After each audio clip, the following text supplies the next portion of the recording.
vieron que el tema, porque el gran tema del soldado en nuestro país tuvo mucha importancia, ¿no? Vieron la ley de obediencia debida, qué responsabilidad hay en aquel que ejecuta una orden, ¿no? Entonces, parece que divago, pero no. Sí, un poquito. Pero quiero volver a los grupos. Los grupos se forman justamente porque Lilita dice, formen grupos y armemos una red. Y cada uno de nosotros está intentando.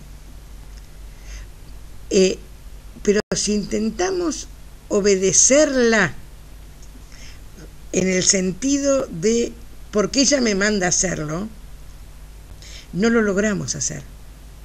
O lo hacemos en forma ficcional. Es decir, podemos anotar un grupo y que no funcione, pero le hacemos trampita. O podemos... En cambio, si escuchamos profundamente lo que está diciendo, que es la acepción real y la primera acepción de obedecer, nos obliga a que nosotros tomemos posición sobre qué implica formar un grupo, sobre que cada uno de nosotros tome posición sobre eso y qué cree, para qué le va a servir a sí mismo, para qué va a servir él a otros y para qué va a servir el grupo. Creo que como esto todavía no ha sido pensado por cada uno de nosotros a fondo quiere decir detenidamente, quizás se encuentre imposibilitado. Aparte, fíjense ustedes que la organización de grupos pequeños es la organización, casi uno podría decir, por célula, como alguna vez se organizó el terrorismo. Nada más que es una organización por células, pero esta vez comunicadas, esta vez por la paz. ¿Se entiende? Como se organizaron, la organización por célula quiere decir grupo pequeño, implica que la confianza. En un grupo pequeño uno puede ir entablando lazos de confianza. ¿Qué quiero decir que es ir entablando? Ir creando lazos de confianza y de esa manera ir restableciendo el lazo social y desde allí poder tener un espacio donde pensar con otros los recursos con los que podemos contar para enfrentar la violencia.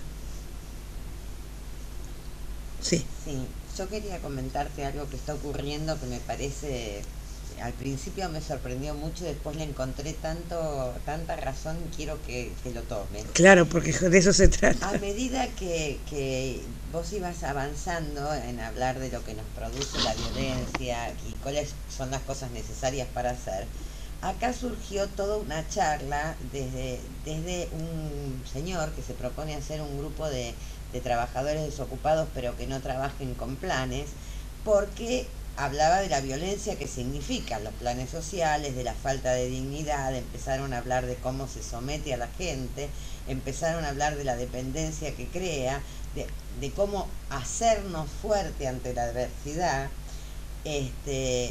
algunos denunciando, bueno, en San Luis, por ejemplo, que también está presente, se gana con los planes, cómo nos manipulan, cómo nos niegan derechos constitucionales, cómo se puede contrarrestar, y empezaron a hablar en parte de todo lo que me parece a mí, a ver cómo, yo empecé a ver que estaban hablando de cómo hacer para comunicar lo que les pasa a otros. Exactamente. Ir contando, parece que el chat hoy, me alegro, quiere decir que el encuentro va andando. ¿Qué quiero decir con esto? Tenemos por medio de este medio virtual que tenemos, es la posibilidad de ir justamente contando todo aquello que somos testigos y podemos testimoniar de la violencia que vivimos.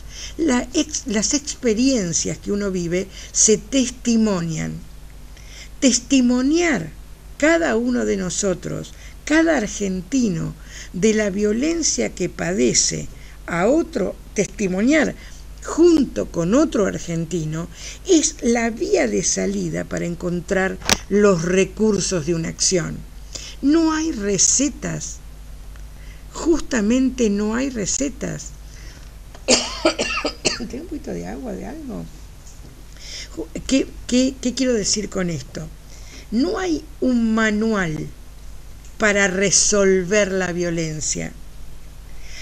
Lo que hay es una posibilidad de que cada ciudadano, cada argentino, profundice sus propios recursos, pero no solo a solas, en el individualismo, él y su pensamiento, sino, o ella y su pensamiento, sino cada argentino al lado de otro argentino, otro y otro, y poder dar testimonio de la violencia que cada uno es testigo, al mismo tiempo de que dé testimonio de la violencia que avaló cuando la avaló, y dé testimonio de cómo cada uno de nosotros violenta, porque la no violencia no implica perfección. Es más, si implica perfección estamos muertos. Y si cada uno cree que yo no me siento ninguna adalid de la no violencia, sino que justamente lo que estoy es comprometida en el trabajo de encontrar esos recursos para enfrentarla. Pero sé que no lo voy a encontrar sola. Lilita también sabe que no lo va a encontrar sola, por eso arma el movimiento. Sabe que hace falta que cada uno de los argentinos trabaje en un grupo con otros argentinos para poder en algún momento todos juntos saltar y enfrentar la violencia. Sí. Nos siguen diciendo cosas, ¿no?, de que provocan violencia o cómo enfrentar. La subocupación. La subocupación. Acá hay un comentario muy sentido de un comerciante que dice que él quisiera tener su gente en blanco, pero que no lo puede pagar porque se lo comen los impuestos, y eso lo hace sentir envilecido, siente culpa de no poder hacer las cosas como corresponde. Esto que dice este señor me parece clave. Me parece más que clave, por varias cosas.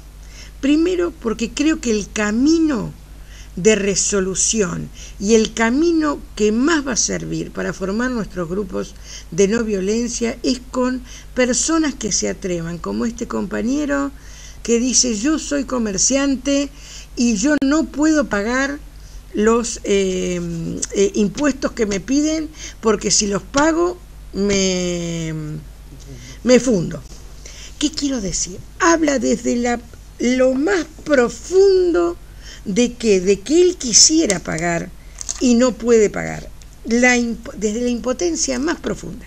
Yo a esto es a las cuestiones que le doy más valor, al testimonio del propio problema, el testimonio de la propia imposibilidad o del propio error.